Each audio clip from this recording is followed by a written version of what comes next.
Going down South Park, gonna have me a good time. So, I don't really watch South Park anymore. I watched it like the first season, and it was just something else. The first season, television was not that crazy. It wasn't that. I don't know how you would describe it. It was just so wrong on so many levels. Yet, as a young person, I found it very humorous. And so I thought I'd pick up these figures. This brings back times when I used to watch South Park with my roommates, back when I had roommates. Alright, so I bought these off Aliexpress, but I'm pretty sure you can get them off Amazon or whatever. I think these are knockoffs. Probably made by the very same factory that sells them in the official packaging that you would find at, like, say, a shopping mall. I think I saw some of these or something that looks just like these at a shopping mall once. Alright, well, here's a little small part of the cast from South Park. And I guess Stan Marsh here is the number one character, according to the show, but I think Cartman is probably my favorite. Or Mr. Mackey. Okay. Let's see here. So there seem to be hollow plastic, as you can see. I would have to assume they're like PVC. Vinyl, that is. Can't seem to... Yeah, because that's a big exit hole. Maybe they're rotoformed. I don't know. I'm not sure how these are made, but they're very light, being mostly air. And being such simple characters, they look okay. Not perfect though. As you can see, the printing here of this paint of the eye is on a different surface. Same with here. So maybe these are like the rejects that don't make it into the real product packaging. That's a possibility. See how the red is running up on the blue here, right? This is nicely done. There's also some red extra paint back there, and back here. Oh, it scratches off actually. Interesting. The hands are red. The brown jacket has nice tampo printing of the buttons. The mouth is nicely done, although it's a little bit off. The eyes are printed really well. The black dots at least, and then the feet are just black, of course. Not enough paint there either, so definitely not perfect. And I think that's why these are probably cheap, because again, I theorize they might be rejects, or just being counterfeit products. They don't put the same amount of effort into it as a real product. So I apologize if I'm buying things that are possibly counterfeit, or yeah, I mean, now you can really see here. Those eyes are all scratched up. It's by something else. These are probably thrown around in bins at a factory. So yeah, the hat is all blemished with all sorts of paint colors. The general shirt, red outfit is nice though. The feet, a little extra black paint down there. Yeah, just a lot of extra paint from somewhere else in the factory or other figures before it went into a bag. Nevertheless, I mean, it still looks pretty neat. You got this little molded fat neck ridgeline, I guess, and he's got this open mouth though. Okay. Yeah, so it's a shame because Cartman's probably my favorite of this set, but he's really not looking so sharp there.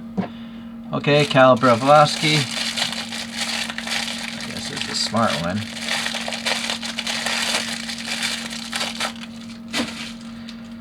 Well, looking at the back, yeah, we got some scratches, but not too bad, not as bad as Cartman. The orange here is nice, the green, not enough green, but, and then, yeah, maybe too much on the face there. The eyes are nicely done. The mouth is okay. Yeah, much better than Cartman. Just a few scratches. Doesn't really bother me for the price I paid for these things, so that's fine. Just fine. Oh, well, why? Okay. And then you got the heroic Kenny McCormick, according to this BuzzArt. I gotta give credit to these people, or this person. Thank you, whoever or whom or whatever company you are. I appreciate it for putting that infographic together for us. Okay, well, we got this skin tone here, and then the white eyes. It's painted okay, I guess. And then the brown inside the hoodie there looks good. Some sort of ridge here. And then this, I think you can scratch off because it's just raw plastic. This orange, it's not painted like the other ones. Oh, I think what's going on is most of these are probably molded in this flesh tone, and then they paint on top of it because it's easier to paint on a light surface. But this one, you know, being all mostly orange, it's just molded in the orange plastic, and then they added a few paint taps there. And this one is actually the cleanest of them all. Unfortunately, it's the least favorite of them all because this character doesn't even speak, right? In case you haven't ever seen South Park before. And then the Innocent Butters. I guess it makes, well, I don't know. Is Butters the fifth most shown member of the kids? I don't know, because again, I haven't really watched this show in 10 years consistently, at least. So yeah, we're back to some bad paint, but at least if there's extra paint, you can scratch it off. We got some nice thin eyebrows there. They're just part of the smooth surface. The mouth is also on the smooth surface.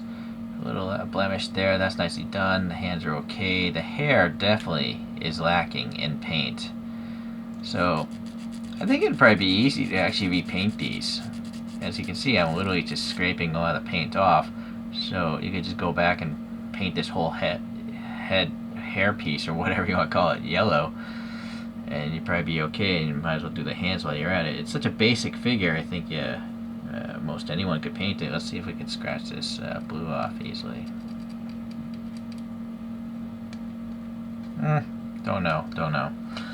Okay, so that is Butters. I suppose dimensionally, maybe this is the tallest character. It's around 6.5 centimeters, which is around 2.5, 2 3/4 of an inch. You'll have to decide. I think that's the tallest one, possibly Stan. So under 3 inches, I would call like a 2.5 inch scale. Alright, let's compare it to some other cute figures. So I have a Nendoroid here of a Darth Vader.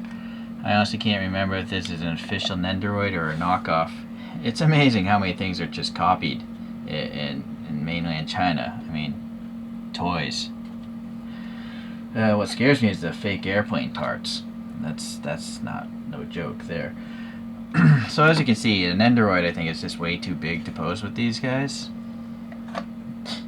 You can see a little bit of the head, but it's actually not even a full head back there. Then here's a regular size Funko Pop. So that's just way too big, right? The keychain ones are way too small. They're like 1 inch, 1 1/4 inch. I didn't even bring that out. I guess the closest thing is this pop marked Star Wars figure, but still quite tall. But I suppose you factor in that Darth is an adult and these are kids in elementary school, or maybe they're in middle school nowadays. I don't know. Seems okay, possibly. You'll have to decide, make your own decision. I think that's really all I have for any sort of figures around this size. Oh, wait a second. I have this here. I don't know what this is. I think it's a Bandai product, but I think it's a finger puppet of Palpatine. It's such a weird looking figure. I had to get it. But yeah, I feel like Palpatine or this Sith Lord here is not looking so fitting. Just a little bit too small. So these things are kind of just on their own, it seems. I do wonder if there's other figures now that I think about it. I would like to have a Mr. Mackey myself, and maybe Timmy. Timmy's a favorite of mine as well. So, because I knew I had a friend Timmy that was a bit wacky like that. So, wacky, not the fact that he's disabled or anything, just loud, just a loud kid. Alright, well anyways, so that's what's going on with these characters here. I like him. I mean, I think I paid less than $5 for all 5 of these, so if that's the case with delivery, you can't expect much, right? I think it's pretty good. I'll probably just put them at my desk at work or something like that, so if someone steals them I won't care.